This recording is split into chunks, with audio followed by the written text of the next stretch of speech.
Hey everybody, how's it going? It is Matt and it is Maniac Monday already. Holy smokes, did the weekend fly by or is it just me? I mean, it never lasts long enough in my opinion. But then again, we have been on one long weekend for what is it, 49, 50 days, something like that. It's been quite the haul that we've got going on here. It's been a hot minute since I've talked about that crap, but uh, uh, I'm not going to talk anymore about it. But anyways, I hope you're happy to see me, this guy. I'm happy to see each and every one of you. And please do like, share, and subscribe. I love seeing all your new faces here. Last I checked, I was up over the 125, or I was at the 125 marker, or maybe just above it. I can't remember. Which thank you each and every one of you that are sticking around and watching my videos. That is awesome.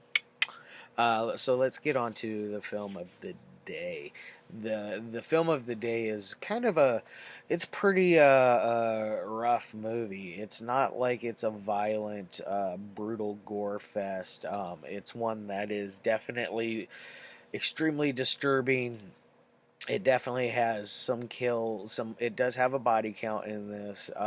It's more of a real life horror than some sort of like gore movie like let me think, American Guinea Pig Sacrifice, or just like last week since I watched The Exterminator, which was awesome, or Flowers 2, or any of those. This one is a different type of horror. This is real life business. This has to deal with home invasion, which is one of those things that, yeah, that is a scary subject. I mean, I met a guy one time that did that to somebody. He served his time, and he got out, and he told me what he did, and it just blew my mind.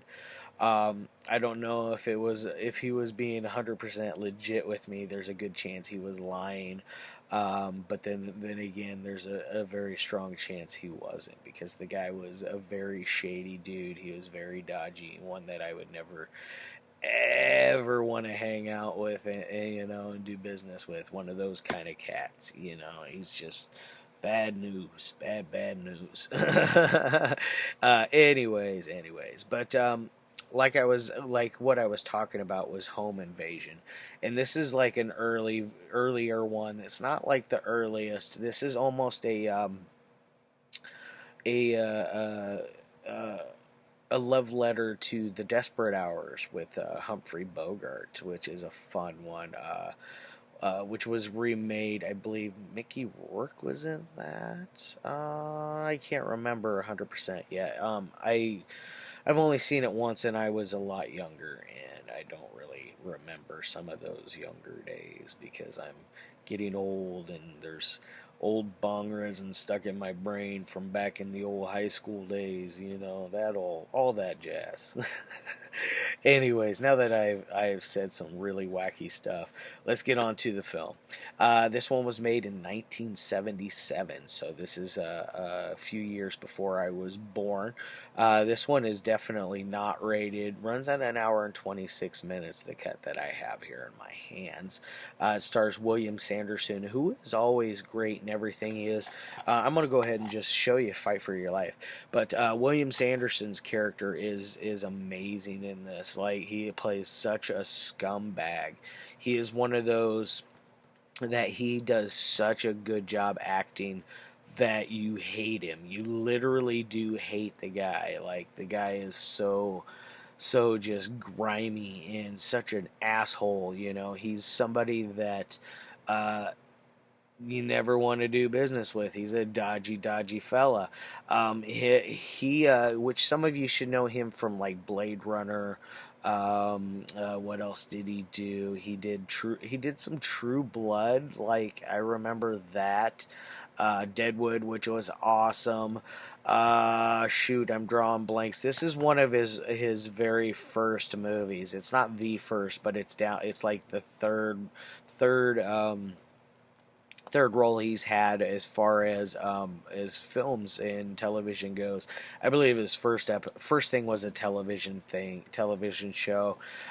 Second was probably a little bit part in a film, and then three would be this one, and maybe this is his first lead role. I don't know. It could very well be. I could be wrong. Very good movie either way. This is the Blue Underground. The reason why I don't know is because I've never seen the first two things he's in. Let me just throw that out there before I forget. This is the Blue Underground release here in the States. This is the only release that I know of. This is one that needs a lot of love. It's part of the BBFC video nasties. Section 1 list, I believe that this one is. This is one that got bleh. This one that it was cut a lot of times. It was severely cut. Suffered from that poorly in a lot of places. Due to censorship reasons, and that is a bunch of phooey because it is just a film. There's nobody being hurt. There's nothing that's there's nothing illegal being done as far as the context of the film. It is all 100% like a staged play almost. Because it's most of it's actually done in which also this has Robert Judd, which he's really good in this too. He plays he's the father character. He's like a preacher, I believe, is what he was, and he is very defiant, but he has to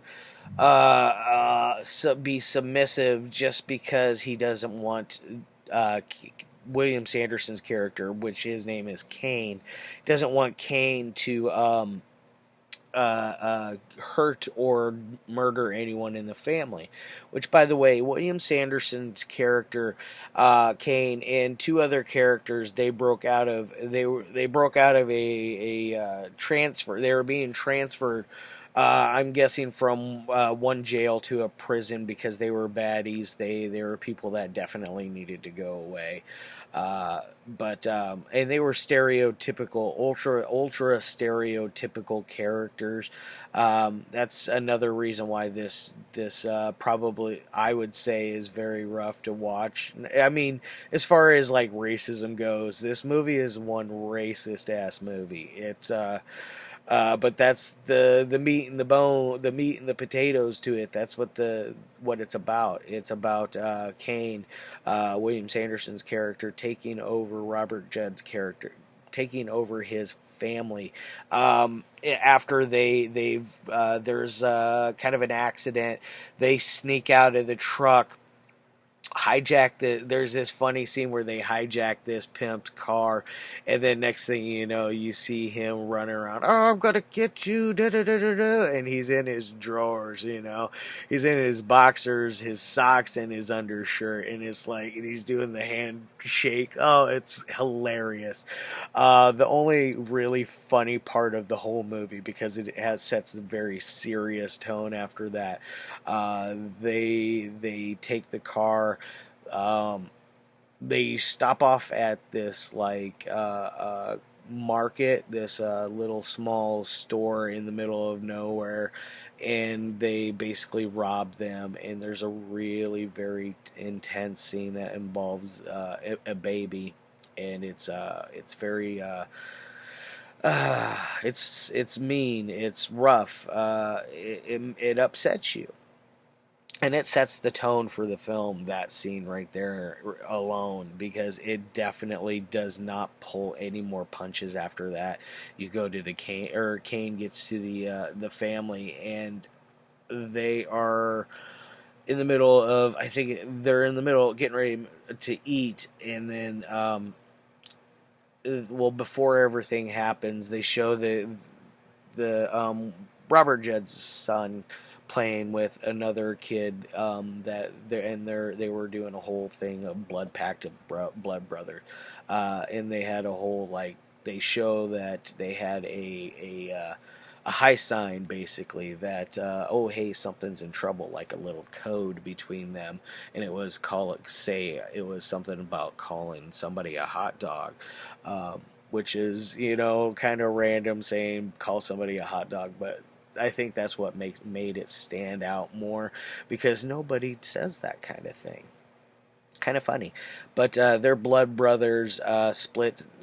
Fast forward to the family being held hostage. This kid ends up stopping by, and then there's the whole hot dog thing comes back up, which that you knew it would, because it was being played out basically in front of you. It was being telegraphed very, very easily. It was like Mike Tyson punches. You could see which ones he was going to throw, but he was just so fast and furious that you couldn't dodge them. But you could tell what he was going to throw. I mean, the guy was a freaking haymaker. The guy was one of the most brutal boxers of all time. But what does that have to do with today's movie? Nothing. But that's really I want to think. But anyways, the kid, like I said, shows up. There's a whole thing with the whole hot dog thing. Uh, Sets up another really, really mean, tragic scene that just happened. And then there's one that happened just beforehand that involves a young lady that used to date Robert Judd's character's son, who died in, I think it was a car accident, if memory serves me correct. But he died in an accident. Um, he They still have a tie together, which makes sense, in ways, because they were engaged to be married, and they both had that ripped away from them type ordeals. But so there's that. There's a scene that involves her. There's a scene that involves that. There's some rape going on elsewhere in the movie. It's very mean. I don't want to talk anymore about what's going on in this, because it's one that you must watch. It's on the to-do list for a lot of people, in my opinion. Well, what better time to watch it than being stuck at home, and then check out Fight for Your Life. It is a fight. On the technical side, um, it does have a few little flaws, like plot. There's a couple tiny plot gaps in it, which make there it kind of makes sense, but it doesn't. Everything does pay out, and there is a rhyme and a reason for every single thing, whether it be bad or good, and whatever it's going to pay out be on that bad and good. Sometimes that bad gets a bigger payout than the good did in this film, and that's something you really have to look out for. As far as technical side, I'm going to give this thing a 4. This thing, it's put together well, other than those little plot holes. It's not very noticeable. There's great editing. There's some fun camera work in here. The acting. The acting is a beast in this, and that's one of the major reasons why both that and the entertainment side are both going to get a 4. They were both like just solid together, and this is one for the ages. As far as how it aged, it hasn't aged the best. But a lot of the slurs and the racial tension still does happen, so do check that out. Sorry, guys. Tickling throat. Anyways, I'm gonna get the hell out of here. Put that bad boy down. Do check it out, guys. I'll be back tomorrow with something. I'm not 100%. I want to watch something terrible for Tuesday, but I'm having a hard time making myself want to watch a bad movie. How that goes. Anyways, love your faces. I'll see you tomorrow. And as always, peace.